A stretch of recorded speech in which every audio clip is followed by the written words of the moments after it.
Hey there everybody, it's time for another Redneck review, and today we're doing my favorite, absolute favorite comic book team, the Avengers. Now, I know what you're all thinking, Robert, you've given this Avengers run pretty much the runaround, so why particularly is this one a favorite of yours? Well, the answer's simple. It's a good standalone story with the Avengers. Alright guys, as you know, we always start off with the actual people who write the book. Jonathan Hickman and Seda Rivik is the artist on this one. Alright, well, one thing to remember too, this is a $4.99 book, so I've got to take off a little bit of that. I mean, this story was good, but it wasn't a groundbreaking new story.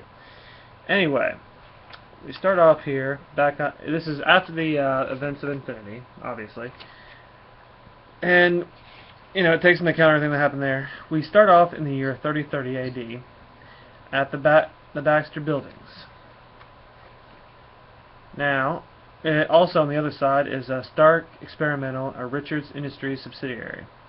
We start off with a familiar looking hand from Iron Man working on some sort of machine. He says, "Powering on now. They say one is measured by how they spend the last day, Stark. How will you size up, I wonder?" And we see this old man and whoever's in the Iron Man suit. We heard it was a Stark. We didn't hear that it was Tony Stark. So they're working on this machine, and it was going to sit there and natter all day. Or are you going to do your part, old man? Flipping the switch, cycling on, full containment achieved. Do you know how many Iron Men I have seen in their final moments? I don't care, the voice in the suit says. Activating the scatter field, 1 minute launcher. And that would be the security alarm. He is coming, Stark. Alright, we see these guys trying to break into this vault. Alright, so it started off really cryptic and stuff, you know, so pretty good. Not too bad. Yeah, and we see this guy, this old guy with these rings. They look like he has one on every finger. So could this be the old Mandarin, possibly? I don't know. Well, anyway, these guys at the door finally break through, and we see this guy in sort of like an old Iron Man sort of suit before he gets in the armor. And we find out it's a very, very familiar name. He goes, a tachyon generator, 1,000 times above the norm, and increasing class 5 containment field. DNA-based targeting drive. Playing a little trip, are we? This machine has some nasty security features built in, Richards. Don't try and stop me. So it's Richards. And a little blonde boy named Richards. Could this be Franklin Richards, the son of Sue and Reed Richards? How long have we known each other, Brody? It's Franklin. Always Franklin. Because, don't you see, they threw it backwards. We can use this, we can help them. If you need to go, then go. But you know what you've built here, right? Yes. And the rules you know, the rules you don't. That they're none. Godspeed, then. He basically gives his friend goodbye. We don't know if this is Rhodey, but this could be a distant ancestor, future person. We don't know yet. Alright, well, anyway, back at Avengers Tower in the Now era, we see a bunch of Avengers right here shooting arrows and golfing over the city of New York. He says, 4! He goes, don't take it too seriously, but that standard cost to corporate rewards today. Big winner. Is it going to be cash or cars? Cars. Fair enough. First to 5. Gets a Ferrari. He says, first to 5 gets a Ferrari. And they're throwing it off of Tony Stark's building. So I can only imagine he's liable for all the stuff they've got to do. And we see this huge grill, this Tony Stark grill, where Thor is cooking up burgers and hamburgers and such. Man, I bet this is some awesome burgers. And he goes, you know, I prepared steaks, hamburgers, veggie burgers. Furthermore, I have grilled the hot dog through the quality of this meat seems questionable. This I cannot recommend. So apparently he doesn't think that the hot dogs are good meat. I also attempted a lobster, but it defeated me. So Thor is playing Mr. Cook and everybody, uh, Protector, Cannonball, Yun-Chi, they're all over here. They hit. Yeah, yeah, I'll have a hot dog. They tell me. Me too. Such bravery. 2 dogs each, he says. And it's this fun moment with the Avengers. I don't get a lot of these anymore. But they're over here. Yeah, Thor goes to ask Captain Universe, and what would you like, Captain? I have hamburgers, veggie burgers, pie. Do you have any pie? Aye, we have made ready such parties, and we have done so with vigor. Bring forth the pie! He says, yelling this out. You can't see it because it's in pixels, but the Hulk comes in with these 4 trays of pie. And he goes, we have mead pie, beer pie, and for the truly daring, Themblor Winter pie. How does that sound, good Captain? And Spider-Woman goes, see, before today, I would have said beer pie. I would said, no thanks, you disgusted. I said, no thanks, disgusting. Move along, mister. But here I am not completely beer pied. Beer pied and loving it, Jess. So all the women are over here enjoying themselves, Some party, eh, Sam? Much needed, and a lot of people at the end of their wits. This is good, Carol, for everyone. So where's Steve? He goes, where's Captain America? Inside with Tony working. No rest for the weary, or the stubborn, you know how it is. He goes, so we have the Avengers out here, playing around, having fun, enjoying a much-needed rest after the events of Infinity, where they beat Thanos and the Engineers. But Captain America and Tony Stark just can't seem to get it together.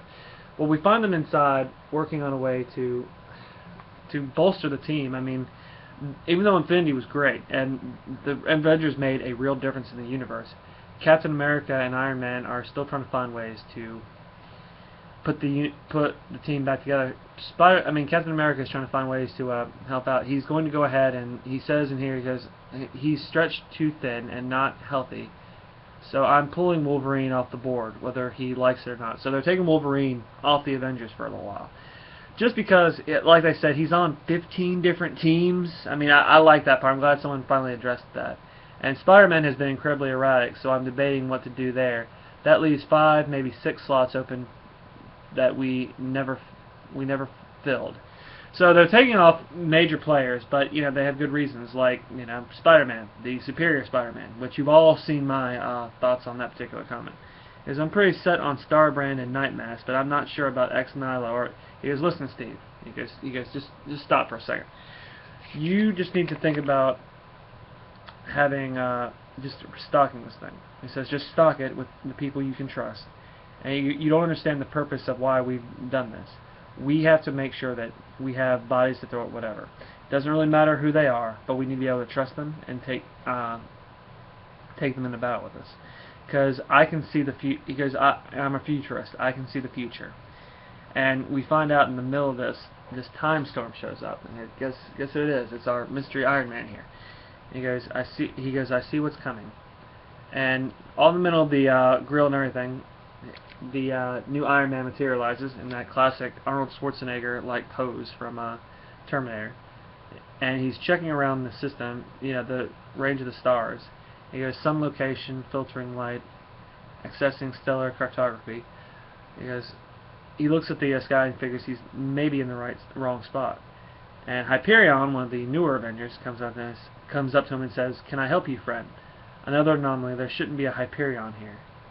So he's aware this is probably a timeline that hasn't existed for a while. He goes, "What's going on?" The security system went off. And Iron Man, and our current Iron Man, and our futuristic Iron Man go head to head. And what happens? Superior technology wins. But while this battle is going on, the computer recognizes that it's Tony Stark. DNA matched. Anthony Stark. Temporal markers confirm harmonics. This is the desired timeline. What year is it? What year is it? He goes, it's 2013, December. He goes, thank God. Yeah, Merry Christmas, pal. Starman tells him. Did you bring me any presents? It's wonderful little lines from Tony. He goes, are you okay? Hawkeye asks him, I'll live. Temporal, huh? Why are you here? And the date, why does it matter? Because it means there's still time. So obviously there's a threat, and we find out what that threat is here. Yeah, we see ourselves in the universe, and this long planet comes through here. He goes, do you know what a rogue planet is? It's a celestial body, a world that has broken free from the gravitational superstructure of the solar system, flung into the greater universe at incredible speeds. Call them nomads, or even planet-sized orphans.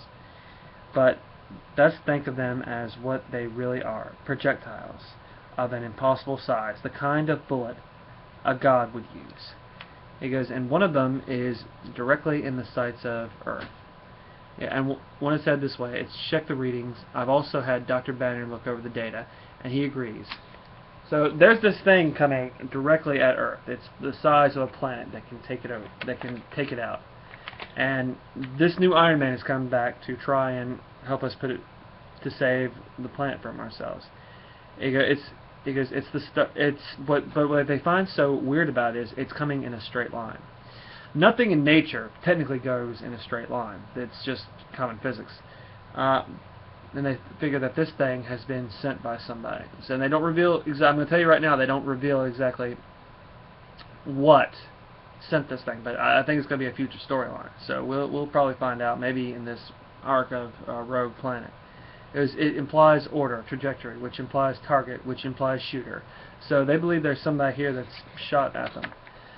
Well, like I said, this new Iron Man has come to save the future, the future from whatever we do, and we find ourselves on Mars weeks later, in what the builders created called the Garden, the terraformed version of Mars at the moment.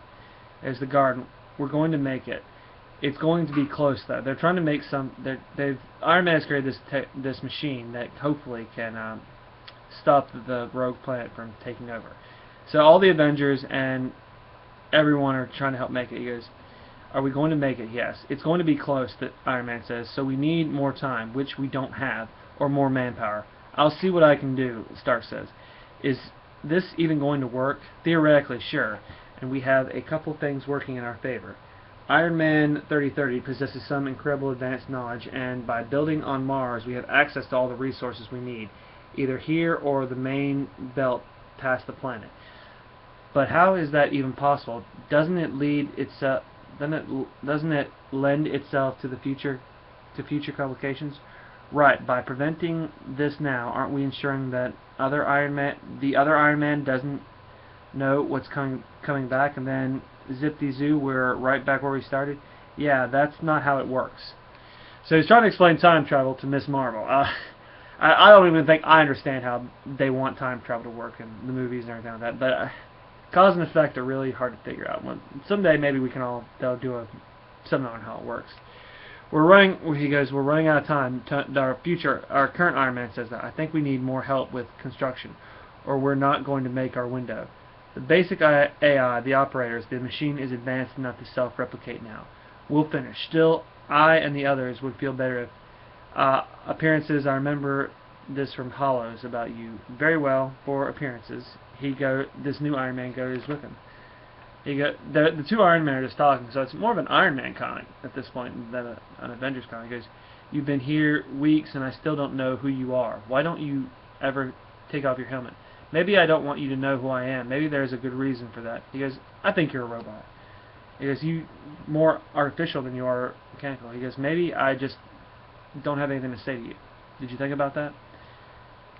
And the two of them just sort of stopped talking for a while. They're kind of mad. I guess he's sort of mad that this guy isn't talking to him. He goes, it's ready. 3 days later, the machine that we see right here, it's ready.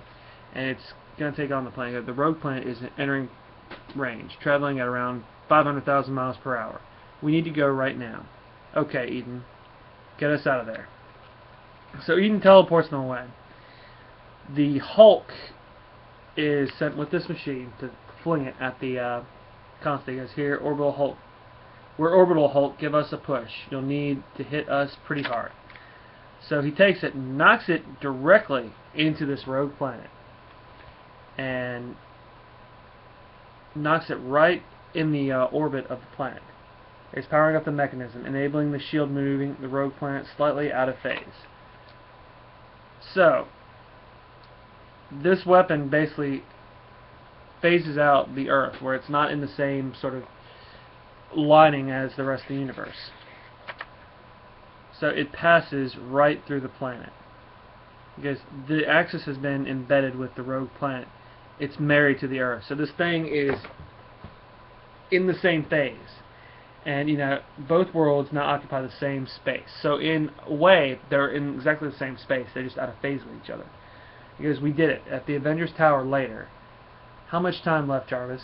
Branching timelines and our initial unexpected temporal error make any calculations unreliable. Decay complicates things even further. Yes, 2 minutes. So we see Tony Stark going to this new Iron Man that he doesn't think is a robot at this point. He says, you know, so here's a crazy theory. Sure, I could buy that in the future. Sentient machines are capable of such compassion they would act as you have. But I don't think even a big heated Tin Man would risk the potential damage to space-time and act like that might cause hell. But then I think there are even rules against such things. There are. That's what I thought. So I've changed my mind about you. I don't think you're a robot. I think you're a person over there. And we find out it's a girl. A former Stark, she says, this is for you, Grandpa. So this is a great descendant of Tony Stark's. He goes, what is it? It's an alternative. She says, I've come back to give you an alternative. To what originally happened.